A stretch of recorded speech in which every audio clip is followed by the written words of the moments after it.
Hello, everyone. This is Tom Fox. Welcome back for another episode. And we're going to really take things in a little bit different direction today. I have with me Paul Aramuni. Paul, first of all, welcome and thank you for taking the time to visit with me today. Thank you. I really appreciate being on this podcast. So Paul has written his first novel. I'm 65 almost, and I've never written a novel, so hats off. But then he contacted me and asked me if he could come on my podcast and talk about the novel. And then I did a little more research into Paul's background and found out he's got a really great story to tell. So Paul, first of all, if we could start with, where did you grow up? So I was born and raised in Florida, but I'm essentially Mexican and Lebanese. Mexican Lebanese. Well, I'm from Texas, so we've got a lot of Mexicans, but we don't have a lot of Lebanese. Well, that's not true. We do have a lot of Lebanese, but we don't have too many mixes. So I think you're the first Mexican Lebanese I've interviewed. But the other part of your story that's important for our audience to understand is your hearing. So could you tell us about, I'm not sure what the right question is, your hearing status? How much do you hear? Or do you have a hearing disability? So I was actually born hard of hearing. And as far as I know, a lot of people that are born hard of hearing or fully hearing impaired, they do not have the proper speech level, so they have to go to speech pathology, speech therapy.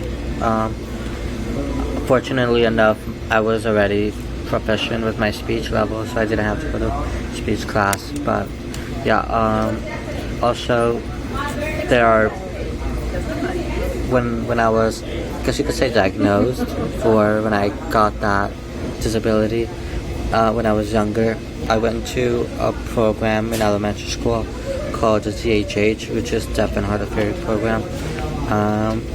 And there would be deaf kids and hard of hearing kids, and everyone was different. Some people would need more help with their accommodations than others.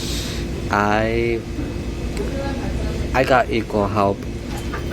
There was more help for me if needed, but I wasn't as qualified to get the help that other people needed, because I was blessed enough to be more proficient in my with my speech and etc. But everybody learned sign language. I've been signing since half of my childhood life, from kindergarten all the way to like 12th grade. I don't do sign language as much anymore because everyone just parted ways after they graduated, and yeah. So yeah. So Paul, for those who don't know, could you tell us what American Sign Language is, how you learned it, and how you're helping to teach others that skill? So sign language is a non-verbal language based on hand signs. A lot of universal signs come into it as well. A lot of hearing people, they've basically been doing sign language their whole life. They just don't notice, like when you're pointing or when you say hi. Those are universal signs that correlate to ASL. ASL is pretty similar, just obviously a more in-depth language. One of the cool things about being hearing impaired is that if you don't know sign language, there's always reading lips. Everybody, the hearing impaired people are much more verbal with lip reading than other hearing people are, because the hearing people are more reliable on their voice, on their speech, versus deaf people. Since they can't hear, they enunciate, lip sync, and that's how most deaf people are able to communicate, through sign language and lip reading. The cool thing about me growing up is that people thought it was really cool how I can read lips, because I would be able to, not like for example, we're in the cafeteria, it's very loud and I can barely hear you. But although you are like you can be right in front of me, less than 2 feet away from me, or you could be 20 feet away from me. But if you're lip reading, I can always understand you, and that's how like there would be times when one of my friends would be on the other side of the food court. They would be like, "Do you want anything? Like, do you want any sauce or whatever?" And I would just understand it, and then I would enunciate back to them. Well, unfortunately enough, a lot of them would understand, but a lot of people don't. But I think that's a really cool feature to have about me. It's like a superpower in a way. So it's really cool. So, Paul, let's turn to your book, The Truth of the Unknown Interpreter. First of all, could you tell us what the book is about? So the book is called The Truth of the Unknown Interpreter. So in my short summary, without reading the back of it, it's about a boy who moved from one country to another to run away from his problems. He later refaces them and ends up in a murder mystery. Obviously, it's a fictional story, but yeah. So, is the boy hearing impaired? The boy is hearing impaired. So the inspiration of this story is, so the boy moved from one country to another. He was originated from Russia, and he moved to Oregon. So in my case, as I've stated earlier, that I was born hard of hearing, and I went to assigned deaf and hard of hearing schools, like assigned schools that have that program for elementary school. All of my elementary school I went through that. All of my middle school I went through that. There's been a lot of ups and downs with the people that I talked with, especially the interpreters, sign language interpreters. So I had some good ones and I had some bad ones. And when it got to 8th grade, I was at the point where I was like, I think I want to go to a fully hearing school. I don't want to go to an assigned school that I'm supposed to go to. So a lot of people were very skeptical about that. They didn't want me to go to a hearing school, but at the end of the day, it was my choice. But my mom, my parents, they agreed with it.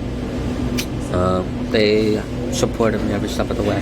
So I went to Forest Hill High School, which is located in West Palm Beach. I went to that school. So yes, it was a hearing school. I was so excited to start my journey at a much more hearing environment.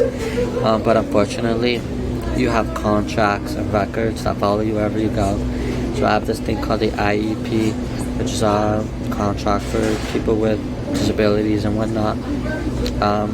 That followed me. So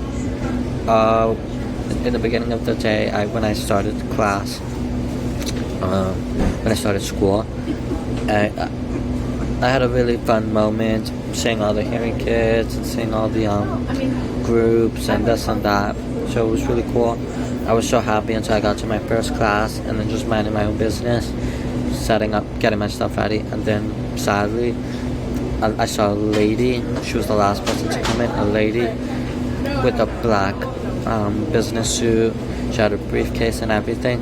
And then she went to the teacher, and I was like, oh no. And she was like, I'm here for Paul Rooney. I was like the whole world just went silent. But it turns out that she was the best interpreter ever. I really enjoyed her company. We had so many great conversations, and I said she was like the first best friend that I made in high school. So fast forwarding to a year later, in the beginning of sophomore year,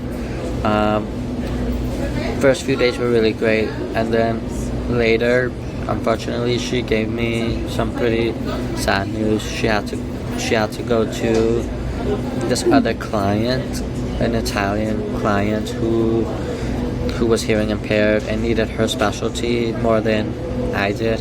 I just didn't understand why they couldn't just give him another interpreter. But I guess she was just one of the best ones that there is for him. So it was like, oh, okay. And then she was telling me how there's another interpreter coming she's one of the best ones. She'll be there for you. It's like, okay. So when this another interpreter comes in, she was a shorter lady with a black business suit. She kind of looked intimidating, and I did not have a very comfortable feeling about this person. And so this is the light, and this is darkness. So when light and dark is like together, you're like neutral. But then when the light goes away, so when my favorite interpreter goes away, and as soon as she left that door, I just felt that earring vibe, and everything just felt like uncomfortable. 3 years later, we did not have a great chemistry. She was like very authoritative, very bossy. Yeah, she did do her job, but she was like a cop, a mom, an interpreter altogether, just not the best. So as I got to 11th grade, in the middle of 11th grade, I got more infuriated with her, because not only would she be authoritative to me, but she would go after my friends, after people in class that I would talk to. I guess you could say she was a total quote-unquote Karen to other people. She was the best friends with teachers that I didn't really like. She would turn my favorite teachers into my enemy. I did not like that. So later, towards 11th grade, I tried so hard, so many ways to try to get rid of her, like get her away from my life. The first thing I did was I tried to contact other interpreters to see if they can replace her. That didn't work. I tried to talk to the principal at first. That didn't really work. They tried talking with her. Didn't really work. I did something a bit more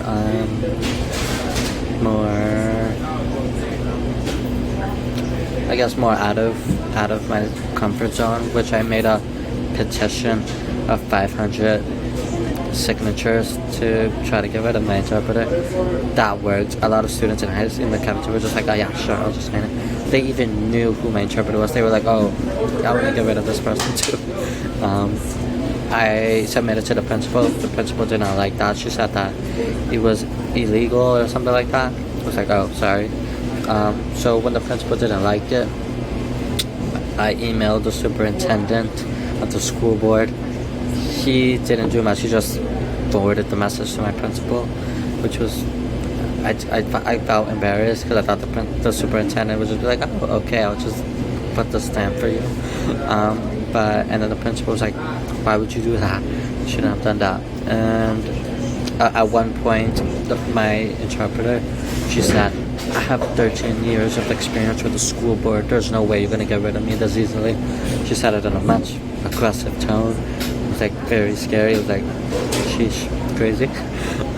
So after all those series of events, and there was no way anyone could help me, so I just had all this bottled up anger. Every day before school, in lunch break, and after school, I would go to the library, just start throwing in a bunch of ideas, writing on the computer for like 2 hours at the most, just writing, and I would ask my friends for help. And that's how I came up with a beautiful storyline, a fictional storyline about interpreters and hearing impaired and mystery, and that's how I, made a work of art, and I thought it was really inspiring. So when did you graduate from high school? What year? 2018. It actually took me 7 months to write this book. When was the book published? 2022. I actually had a hardcover copy that was already published in 2020, but then I made a paperback version with a different publisher in 2022. Yeah. This is the much more... So, show us the book. Yeah, this is the book, the much more enhanced, better version. Yeah. So we're going to link to the book in our show notes, so hopefully our listeners will check it out. But you are also a social media influencer and entrepreneur. So could you tell us a little bit about that part of your life? Yeah, sure. So how it came about, how I wanted my journey to be in the social media industry and entrepreneurial industry is that, so before high school I've always wanted to be an electrical engineer because my two of my uncles, they were electrical engineers, and they seemed really successful. They made a lot of money. They have a beautiful house and pool and everything, that American dream, I guess you could say. So that's what I wanted to do. I was inspired. So this high school that I told you about, how there were assigned high school that I had to go to. So not only was I looking for a different high school with people from the hearing environment, but I was also looking for electrical engineering programs. Fortunately enough, this high school that I went to has two things that I wanted: much more hearing environment and the electrical engineering program. Fortunately enough, I got accepted to it, and 2 years into this electrical engineering program, I had a lot of fun. It was really interesting. The robotics club, we made lots of robots and bridges through programs, and everything was really cool. I was also in the ROTC program as one of my electives. I was also in the swim team. So the JROTC, they have their own fundraising for DLJ, which is essentially an event where at the end of the school year, all of the companies like Delta, I forgot the other one's like Charlie, those army companies, they would all go in together and have a fun field day at the end of the school year with like food, sports, and etc. So we had to raise money for that. So essentially we did fundraising, where we sold candy. I was reluctant to do that because I didn't really like talking to people much. I was pretty antisocial. I got a little bit social over the years. So later, towards the end of the fundraising event, I decided to give it a try, because the money was also for the swim team. There was two different fundraisers. So I gave it a try. I had like a box of 150 candies. It's a lot, especially to a very antisocial person. You have to sell 150 candies. But fortunately enough, I knew people, and I just forced myself to go out there and talk to people. And so, after 3 days, I sold all 150 candies, and that was really fun. I had the most memorable, most enjoyable part was the cash that I had earned for the fundraising, and I just never realized you can make this much money, because you know how when you're a teenager, you don't know how much money, like $20 is a lot, but $100, that's just, you're basically a millionaire when you're a teenager. After that feeling that I had, that journey that I had talking to people, getting together and making money, I just thought that was really exciting. So at the end of the day, after I had given the box back to the instructor, I remember going home that day, and I went to my car where my mom had picked me up, and I told her, I think I want to go. Well, I told her that it was really fun making this amount of money from selling candy and etc. And then she said, well, why don't we go to Costco and we can give you a small box of candy and you could try selling it on your own. I was like, oh, that's pretty interesting. So I did that. I started from one tiny box, and then by the end of my junior year, I managed to sell over 600 to 1,000 pieces of candy. That's how crazy I was. I had my own team. I had 3 people, and we would just go at it. So that's how I eventually got into the business. I eventually wanted to do online candy business. At the senior year, and I wanted to do merch, make merch, clothing brand, and I've tried dropshipping before. I've published my book, try to get that out there. And the reason why I'm doing social media, trying to make YouTube videos, is because one,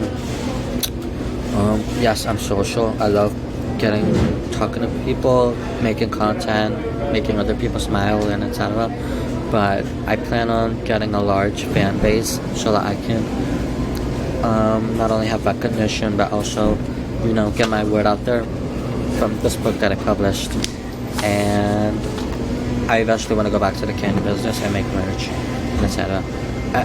Also, although I could make anything from scratch, at the end of the day, you need traffic. You need to market your word out there, and word of mouth is not really the easiest. That was more like in the 90s or earlier. We're in the 20s, and everything's through digital, so digital marketing is where it's at. And so that's why I want to make YouTube videos, TikTok, make content, and get the world out there. So, do you have another book in you, or are you working on a new book? So this book is just the first book that I've written. It's I've written the second book already. It's a prequel to the first book. So I've not published the second book yet. So this book is a prequel to the first book. So this book is about how the relationship that the protagonist had with the favorite interpreter for a short period of time, and it's about how the connection that they had, and then how the favorite interpreter just disappeared from the protagonist's life forever, and they're trying to find the favorite interpreter.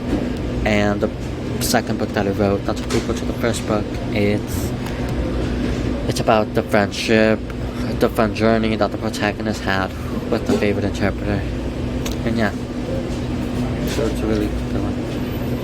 So, Paul, unfortunately, we're near the end of our time for this episode, but I wanted to thank you for coming on the podcast, and thank you for sharing your story. Before we leave, I wanted to ask you if anyone wanted more information on your book, on yourself, or any of the topics we've talked about on this podcast. What would be the best place for them to find more about you and your book? So my book, The Truth of the Unknown Interpreter, it's on Amazon and it's on Barnes and Nobles. But you could totally type out the name of the book, or just Paul Aramuni on Google. You'll be able to find all sorts of things to find my book, as well as my YouTube channel called Paul Vlogs with a V. Search that up on YouTube, and I make all sorts of fun videos, and you guys can watch. And yeah. Paul, we're going to link to all of those resources in our show notes. I hope you will let me know when you get your second book published, and perhaps you can come back on the podcast and talk to us about that book as well. Perfect. Yeah, I totally look forward to showing my achievements in my book, and yeah. But thank you for everything.